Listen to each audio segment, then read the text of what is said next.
ما د نبی کریم صلی الله علیه وسلم نوریدلی عند ختم القرآن دعوة مستجابة. قرآن پاک چې کله ختمی او په دې وخت کې کوم سوال وشي، کوم دعا وغوښتل شي، الله رب العالمین دا دعا قبلوي. او په دې حدیث مبارک کې د خوشحالۍ یو خبره دا ده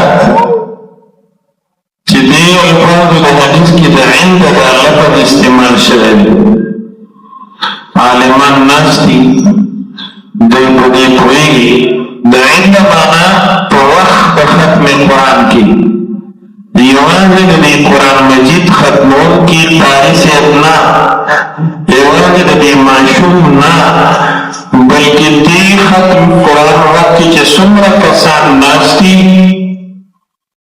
د دې ختم قرآن په وخت کې چې څوک راغلي، څوک راجمع شوي، په دې ټولو دعا قبلېږي. الحمدلله.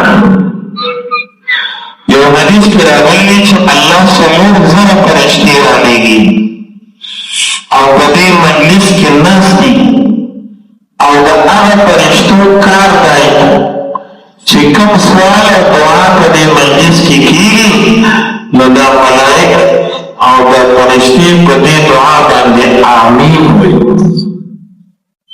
سنن ترمذی کې حدیث دی چې کله د قرآن پاک ختم کېږي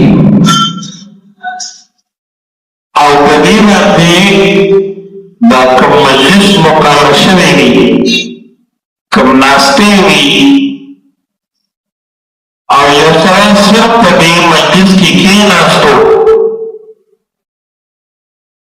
د اخري سورتونو ته راغی او په دې تقریب کې، په دې جلسه کې، په دې ختم قرآن مجمع کې کیسه واخیسته، د سره کې نورو سپارو کې، نورو سورتونو کې، نو صرف اخري ورغله کذا چې راغلی کېناست.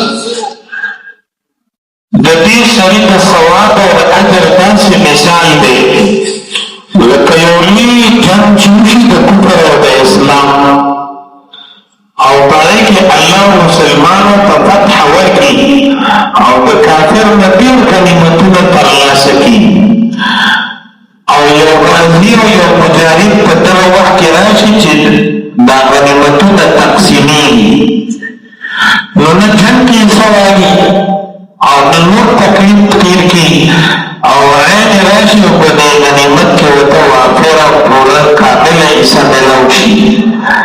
فدا مثال د هغه خلکو دی چې د قرآن په ختم کې کېږي. سبحان الله. علامه عبدالرحمن جلال الدین سیوطي رحمت الله علیه 725 کتابونه لیکلي دي.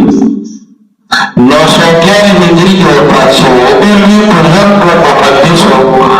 هغه وایي که الله مې درته سمي د نبي کریم صلی الله علیه وسلم څومره احادیث چې ما اورېدلي دي ما ته یاد دي. سبحان الله. شپږ لکه حدیث ورته یاد.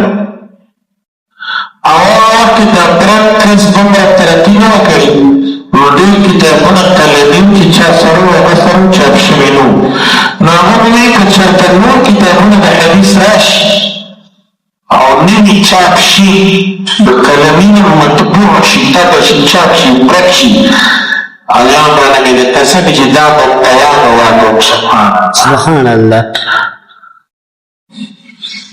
ډېر یو سره هغه کتاب لیکلی دی الاتقان، د علومو د قرآن کتاب کې 300 علمونه پکې دي، 300 شپېته 80 فصلونو باندې مشتمل دی. دوه جلده کې دی. اتقان کې سیوطي صاحب لیکلي چې د صحابه کرامو د زمانې نه واله زما د زمانې ټولې د صحابه تابعینو بزرګانو تر 8مې سدۍ 9مې سدۍ هجرۍ پورې څومره بزرګان صحابه مفسرین محدثین چې راغلي د دې ټولو طریقه دا ده چې دوی کله قرآن ختمي نو په دې باندې د خپل حیثیت مطابق یو اجتماع کوي، د خپل حیثیت مطابق یو مجمع مقرر